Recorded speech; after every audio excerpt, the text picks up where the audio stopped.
بسم اللہ الرحمن الرحیم۔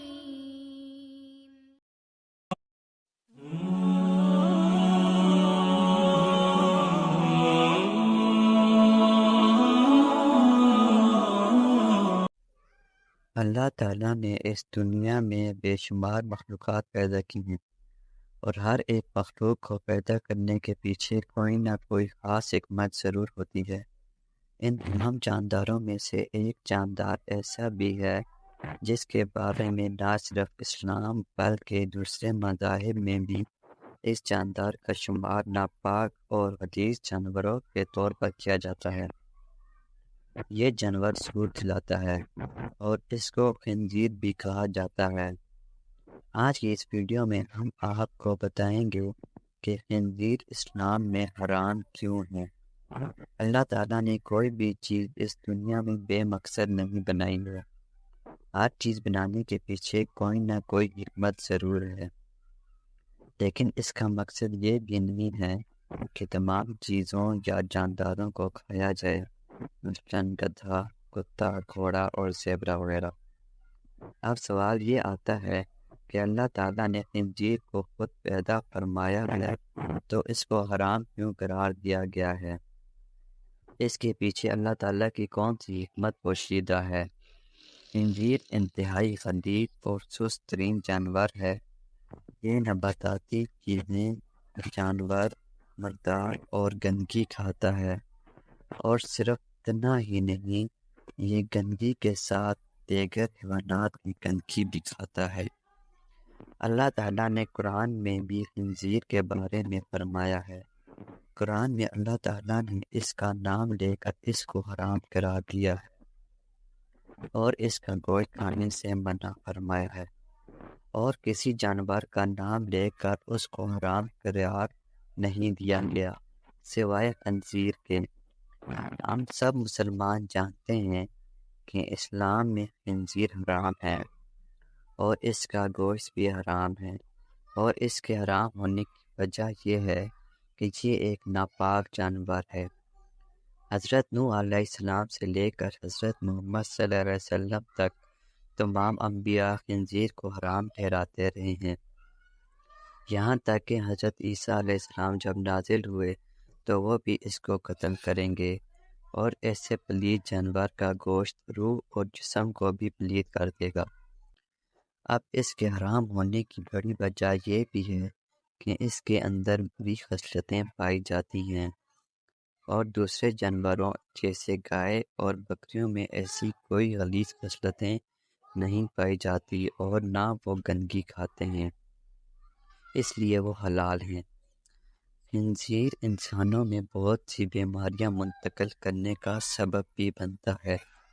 بہت سے غیر مسلم ممالک اس کا گوشت بڑے شوق سے کھاتے ہیں، لیکن اس کا گوشت کھانے کے بہت سے نقصانات ہیں۔ سائنس کی ریسرچ کے مطابق سور کا گوشت انسانی صحت کے لیے بہت خطرناک ہے۔ سور اپنی مادہ کا ملاپ دوسرے نر سے کرواتا ہے اور بہت خوشی محسوس کرتا ہے، جو کہ باقی جانوروں میں نہیں دیکھا گیا۔ اس کے سامنے صاف چیزیں رکھی جائیں تو یہ ان کو نہیں کھاتا اور گندگی کو فوراً کھاتا ہے۔ خنزیر میں بہت سے وبائی امراض پائے جاتے ہیں، جن میں جگر کا خراب ہونا، بدہضمی، بال گرنا، بانجھ پن، یادداشت کی کمزوری، اور اپنی بہن، بیٹی اور بیوی کے بارے میں بے غیرتی کا مظاہرہ ان کے علاوہ ہے۔ تو اب سوال یہ پیدا ہوتا ہے کہ اس قدر غلیظ جانور کو اللہ تعالیٰ نے کیوں پیدا فرمایا ہے؟ ایک حدیث کے مطابق جب حضرت عیسیٰ ابن مریم کے حواریوں نے آپ علیہ السلام سے عرض کیا کہ اے عیسیٰ، آپ ہمارے لیے کسی ایسے انسان کو زندہ فرما دیں جو ہمیں حضرت نوح علیہ السلام کی کشتی کے متعلق درست معلومات فراہم کر سکے، تو حضرت عیسیٰ علیہ السلام نے تھوڑی سی مٹی اٹھائی اور فرمایا کہ یہ مٹی حمام بن نوح کی مٹی ہے، اور پھر آپ علیہ السلام نے اس مٹی پر اپنا عصا مارا تو ایک بوڑھا شخص اٹھ کھڑا ہوا، جب اس سے حضرت نوح علیہ السلام کی کشتی کے بارے میں سوال کیا گیا تو اس شخص نے کہا، حضرت نوح علیہ السلام کی کشتی 1200 گز لمبی اور 600 گز چوڑی تھی۔ اس میں 3 منزلیں تھیں۔ پہلی منزل میں حضرت نوح علیہ السلام اور تمام جانور موجود تھے، دوسری منزل میں انسان، اور تیسری منزل میں پرندے۔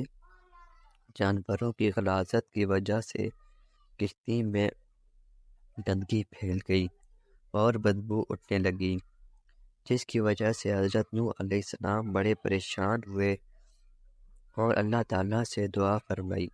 تو اللہ تعالیٰ نے حضرت نوح علیہ السلام کی طرف وحی فرمائی اور حکم دیا کہ اے نوح، اپنے قریب کھڑی ہاتھی کی دم کو پکڑ کر ایک طرف کھینچو۔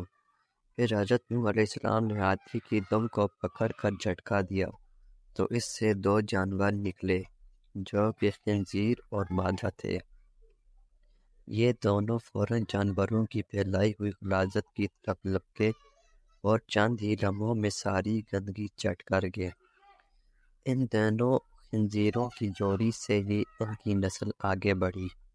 اب آپ اس بات سے یہ تو سمجھ ہی گئے ہوں گے کہ جس جانور کو اللہ تعالیٰ نے گندگی صاف کرنے کے